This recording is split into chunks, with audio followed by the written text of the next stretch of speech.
নমস্কার বন্ধুরা, আজ আমি করে দেখাবো একদম দোকানের মতো মুচমুচে ঝুরি ভাজার রেসিপি। রেসিপিটি করতে নিয়েছি 1.5 কাপ পরিমাণ বেসন।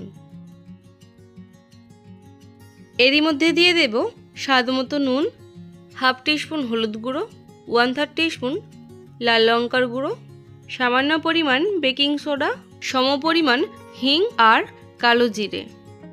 এখন সমস্ত কিছুকে ভালোভাবে মিশিয়ে নেব। দেখুন মিশিয়ে নেওয়া হয়ে গেছে। এখন দিয়ে দেব 1 কাপ পরিমাণ জল। এখন ভালোভাবে একটা গাঢ় ব্যাটার বানিয়ে নেব। তবে জলটা একসাথে আমি ব্যবহার করলাম না, প্রয়োজন অনুযায়ী জলটা আবার পরে ব্যবহার করব। তা না হলে ব্যাটারটা পাতলা হয়ে যাবে। এখন ব্যাটারটাকে ভালোভাবে ফেটিয়ে নেব।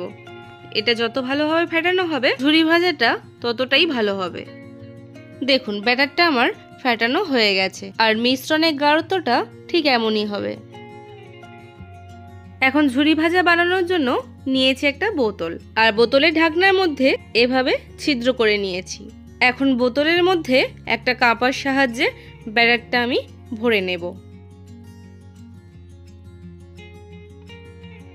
দেখুন ভরে নেওয়া হয়ে গেছে। এখন ঢাকনাটা ভালোভাবে টাইট করে আটকে দিলাম। এছাড়া ঝুরি ভাজার সাথে মাখানোর জন্য নিয়েছি কিছুটা পরিমাণ কারি পাতা ও কাঁচা বাদাম, যেগুলোকে আমি পরে ভেজে নেব।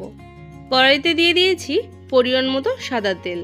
তেলটাকে হাই হিট গরম করার পর গ্যাসের ফ্লেমটাকে মিডিয়ামে রেখে ঝুরি ভাজাগুলোকে বানিয়ে নেব। ঠিক এইভাবে বোতলটাকে হালকা প্রেস করে তেলের উপর ব্যাটারটাকে ছেড়ে দেব।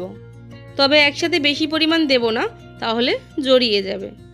এখন একটা ঝাঁঝরির সাহায্যে হালকাভাবে নেড়ে চেড়ে এটাকে আমি 2 মিনিটের মতো ভেজে নেব। দেখুন বন্ধুরা খুব সুন্দর একটা কালার চলে এসছে। এখন এগুলোকে নামিয়ে নেব। ঠিক এই একইভাবে বাকিগুলোকেও বানিয়ে নেব। দেখুন বন্ধুরা সমস্ত ঝুরি ভাজাগুলো আমার তৈরি হয়ে গেছে। এখন সেই একই তেলে কারি পাতাগুলোকে ভেজে নেব। হাফ মিনিটের মতো এটাকে ভেজে নামিয়ে নেব।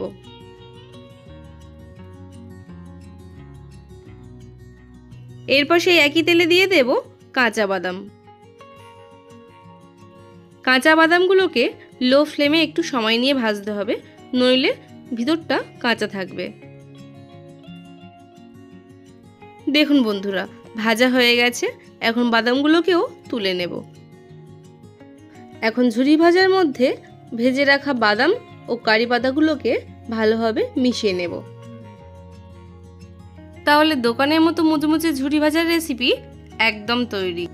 রেসিপিটি ভালো লাগলে লাইক করবেন, শেয়ার করবেন আর নতুন বন্ধু হয়ে থাকলে একটা সাবস্ক্রাইব করবেন। ততক্ষণে ভালো থাকবেন, সুস্থ থাকবেন। ধন্যবাদ।